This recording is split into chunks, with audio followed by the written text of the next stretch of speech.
everyone, my name is Lawrence Udiakat from BSN1 M1B. Today I will be performing return demonstration of hot and cold compress.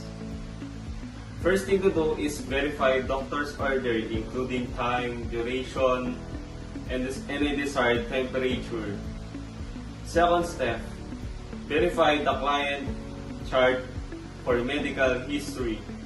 Third step is gather all agreements such as basin, a towel, alcohol, and a cold compress, and a clean gloves. After that, apply clean gloves and perform hand hygiene.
After that, identify the patient. So ma'am, what is your full name po? Age po? Birthday po? Okay ma'am, thank you. After that, provide privacy. So, since we are here in a private room, I'll already close the door and provide privacy. Next is explain the procedure. So ma'am, I'll be applying cold compress in your skin po ma'am. Is that okay with you po ma'am? Ito po is makakaramdam po kayo ng medyo malamig po ma'am. Is that okay with you po? Let me know po if you feel uncomfortable so we can stop the procedure po. Okay po? Okay po. Adjust ko lang po yung kumat ma'am.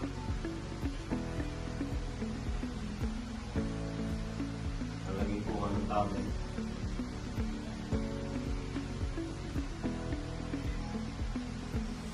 Assume that is a cold compress.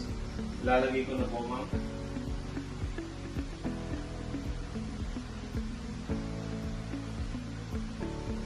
Assess the skin every 5 minutes. Let me know po ma'am if you feel uncomfortable. Assume that is 15 to 20 minutes is done. Tatanggalin ko na po ma'am.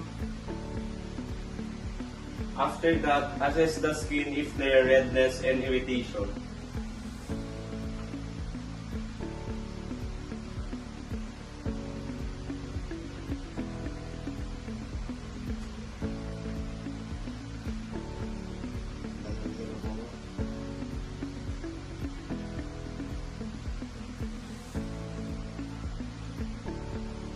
After that, document all findings if they are abnormal. Report in the physician. After that, remove the gloves and perform hand hygiene.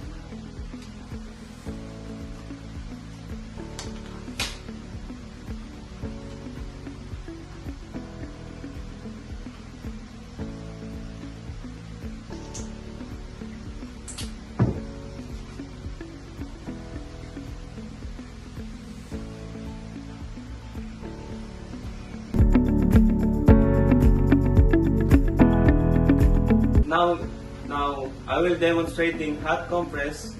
Before we proceed, I will be perform hand hygiene and apply clean gloves.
After that, explain the procedure.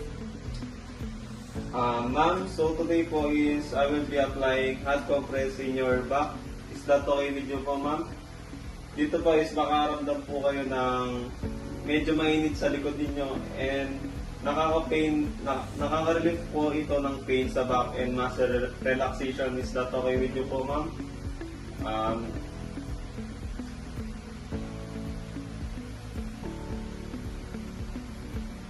Papasave po kayo, ma'am.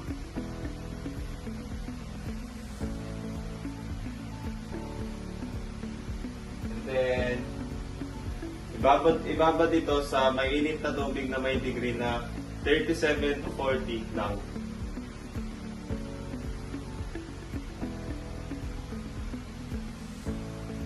Ma'am, i-apply ko na po sa likod niya, ma'am. Okay lang po.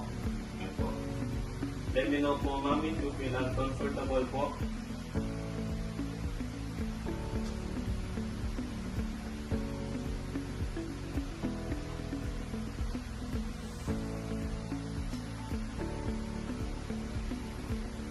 Assess the skin if there is irritation and redness.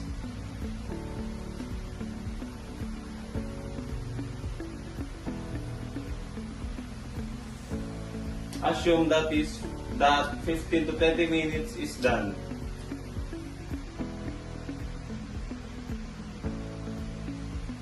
After that, assess the skin if there is redness and irritation.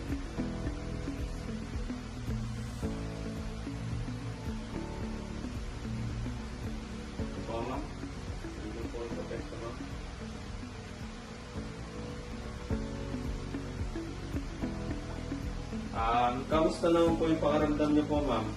Rate po kayo 1 to 10. Okay na po, ma'am. 10 out of 10 po na po yung nararamdaman niyo po. Okay po. After that, document all findings if there are abnormalities report in the physician.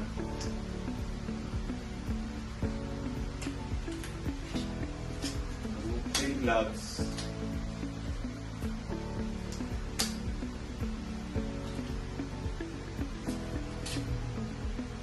And perform hand hygiene.